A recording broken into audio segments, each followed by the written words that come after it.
जे 22 जमात सानी ते विसाल मुबारक थियो आहे। मुझा अज़ीज़ दोस्तो, सभिनी सहाबन में निराली निस्बत सैयदना हज़रत अबू बकर सिद्दीक़ अल्लाह ताला अन्हु जी हुई।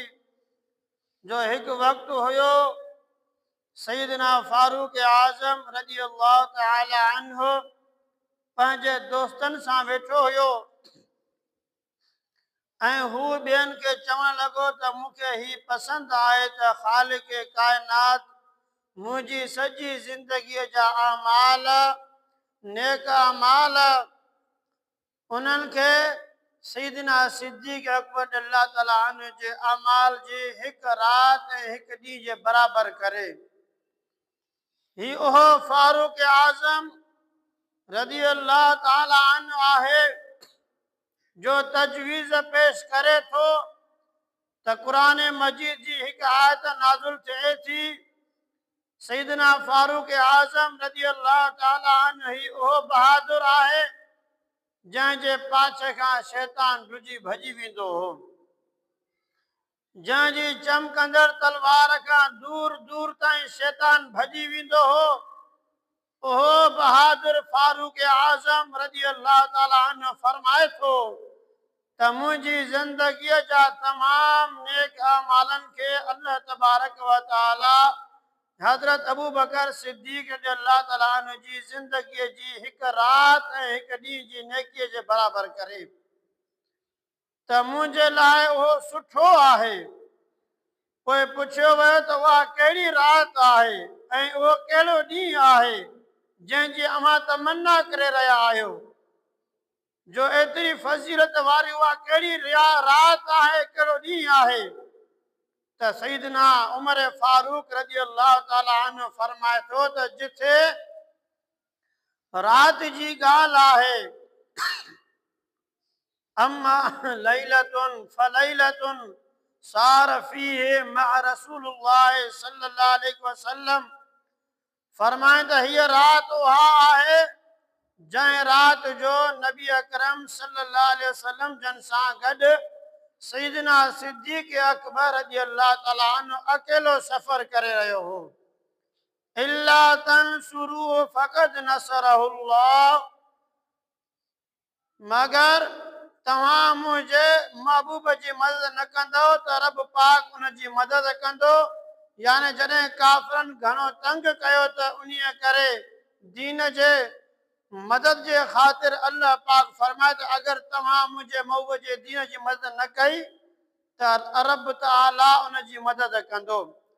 इन जे लाइ त हज़रत उमर फारूक अल्लाह ताला अन्हु फरमाए थो त उहा राति मूंखे तमामु घणी पसंद आहे जो सॼी राति सॼी दुनिया खां जुदा थी करे सैयदना सिद्दीक़ अकबर अल्लाह ताला अन्हु सरकार जो आलम सल्लल्लाहु अलैहि वसल्लम जंहिंजी ज़ियारत करे रहियो हो ऐं असां सभई पोइते रहिजी वियासीं। सैयदना सिद्दीक़ अकबर अल्लाह ताला अन्हु जंहिं वक़्तु गार वटि पहुता त अर्ज़ु कयूं त मुंहिंजा महबूब, मुंहिंजी हिकु दरख़्वास्त आहे, पहिरियां मूंखे दाख़िल थियण ॾियो त ही गार आहे, हिते नाग बि थी सघनि था, जीत जड़ो बि थी सघे थो, विछूं बि थी सघनि था, पहिरियां मां दाख़िल थियां, अगरि कोई दरिंदा हुजे त उहो मूंखे तकलीफ़ पहुचाए, अव्हां खे तकलीफ़ न पहुचाए। जो अॼु हीअ अमानत मुंहिंजे ज़िमे रखी वई आहे, हीअ पूरी काइनात खां हटी करे मुंहिंजे मथां एतमाद कयो वियो आहे। अगरि मूंखां का कोताही थी वई त मूंखे माफ़ न कयो वेंदो। इन्हीअ करे महबूब करीम सल्लल्लाहु अलैहि वसल्लम पहिरियां मूंखे दाख़िल थियण ॾियो।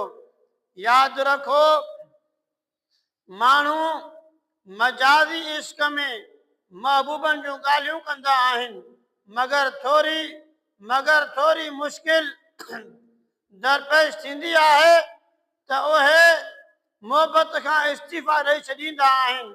मगर कुर्बान वञा सैयदना सिद्दीक़ अकबर रज़ी अल्लाह ताला अन्हु जी मोहबत ते मौत जे मुंहं में बीही करे बि नबी करीम सल्लल्लाहु अलैहि वसल्लम जन जी मोहब्बत जी ॻाल्हि करे रहिया आहिनि त नबी अकरम नूर मुजस्सम शफ़ी महशर सल्लल्लाहु अलैहि वसल्लम जी जन ॿाहिरि तशरीफ़ फरमा रहिया ऐं सैयदना सिद्दीक़ अकबर अल्लाह ताला अन्हु गार में विया। हीअ अनोखी दास्तां हुई जो मोहब्बत में करण ॾिठी न हुई। सैयदना सिद्दीक़ अकबर अल्लाह ताला अन्हु गार में दाख़िल थियनि था, सफ़ाई कनि था, हिक तरफ़ ॾे घणा सुराख मिलनि था त उन्हनि खे पंहिंजे तहबुंद याने जेको उनखे चादर जो कपिड़ो हुयो उनखे फाड़े करे उन सुराखनि खे बंदि कयो, मगर पोइ बि हिकु सुराख रहिजी वियो। सरकार मदीना सल्लल्लाहु अलैहि वसल्लम जन तशरीफ़ वठी अचनि था।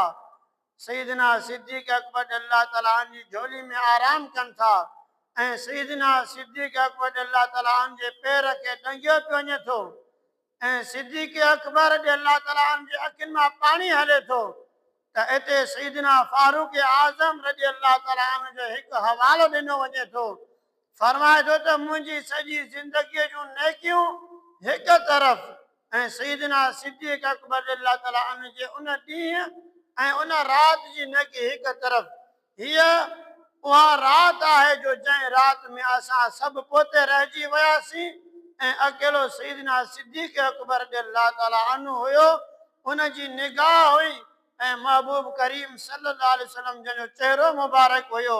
उन मक़ाम ते जंहिं वक़्तु दुश्मन ॻोल्हींदे ॻोल्हींदे उन गार जे मुंहं ते पहुता, साम्हूं उन्हनि जा कदम हुआ त सैयदना सिद्दीक़ अकबर अल्लाह ताला अन्हु फरमाए थो जॾहिं मूं दुश्मननि खे ॾिठो त मूंखे ख़तरा महसूस थियो।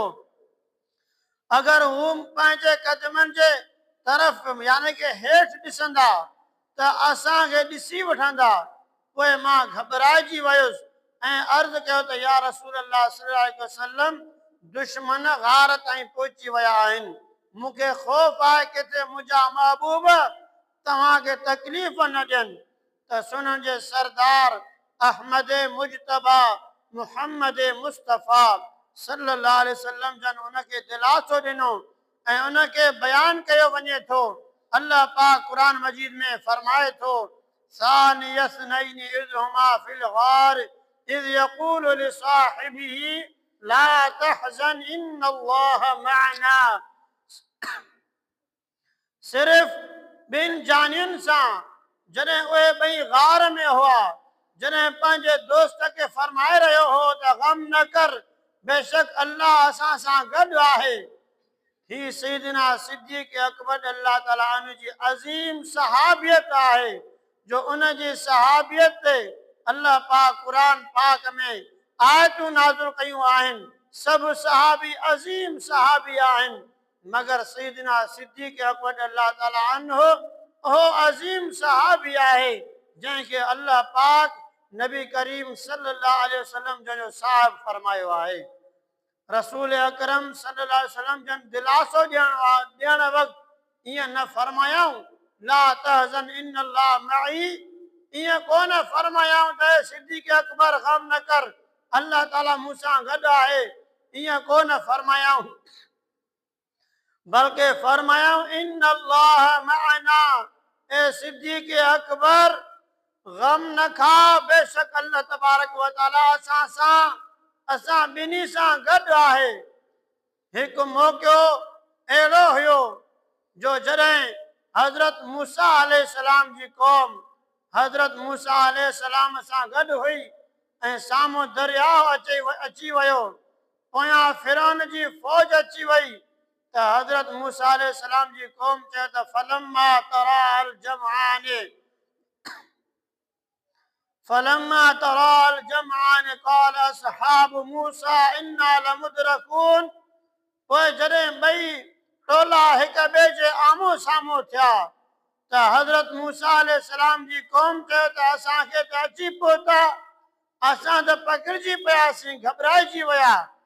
हज़रत मूसा अलैहिस्सलाम फरमाए त ईअं न आहे, फरमाए त इन मई रब्बी, बेशक मुंहिंजो रब मूंसां गॾु आहे, सयहदीन, कोई रस्तो ॾींदो।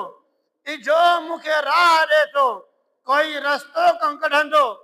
हज़रत मूसा अलैहिस्सलाम जे बारे में गम न हुयो, पंहिंजो फिक्र हुयो ऐं चई रहिया हुआ इन्ना लमुदरकून, त बेशक असां पकड़जी पियासीं। ऐं सईदना सिद्दीक़ अकबर रज़ियल्लाहु ताला अन्हु इन जे लाइ घबराए न रहिया हुआ त जो उनखे पंहिंजी जान जो फिक्र हुयो, न बल्कि महबूब करीम सल्लल्लाहु अलैहि वसल्लम जन जो फिक्र हुयो। ही भी उम्मती आहे, हू भी उम्मती हुआ। सईदना सिद्दीक़ अकबर रज़ियल्लाहु ताला अन्हु फरमाए थो त या रसूल अल्लाह सल्लल्लाहु अलैहि वसल्लम, मूंखे ही खौफ आहे त किथे या रसूल अल्लाह सल्लल्लाहु अलैहि वसल्लम तव्हांखे तकलीफ़ न पहुचाइनि। जॾहिं त हुते क़ौम चए थी त असां पकड़जी पियासीं, ऐं हिते हज़रत मूसा अलैहिस्सलाम फरमायो त इन मई रब्बी, मूसां गॾु मुंहिंजो रब आहे, सयहदीन, हू मूंखे रस्तो कढी ॾेखारींदो।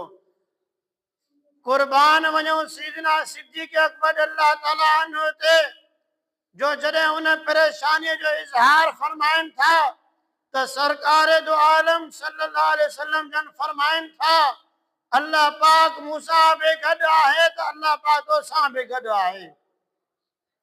हुतरे हज़रत मूसा अलैहिस्सलाम सां गॾु पूरी क़ौम हुई। पोइ हज़रत मूसा अलैहिस्सलाम पाण सां गॾु कंहिंखे बि न मिलायो, छो जो उन्हनि में कोई बि अहिड़ो न हो जो सईदना सिद्दीक़ अकबर रज़ियल्लाहु ताला अन्हु जे मक़ाम ते पहुचण वारो हुजे। हुतड़े घबरायल उहे माण्हू हुआ। पोइ बि हज़रत मूसा अलैहिस्सलाम जन फरमाए त मूसां गॾु मुंहिंजो रब आहे। ऐं हितड़े घबरायल सईदना सिद्दीक़ अकबर रज़ियल्लाहु ताला अन्हु रसूल अकरम सल्लल्लाहु अलैहि वसल्लम जे लाइ आहिनि। ऐं नबी करीम सल्लल्लाहु अलैहि वसल्लम जन फरमायो ला तहज़न इन्नल्लाह मअना, ए सईदना सिद्दीक़ अकबर रज़ियल्लाहु ताला अन्हु, तू न घबराए, अल्लाह तबारक व तआला मूंसां बि गॾु आहे ऐं अल्लाह पाक तोसां बि गॾु आहे। ही उन सीरत जा फज़ाइल व ख़साइल हुया। सरकार दो आलम सल्लल्लाहु ताला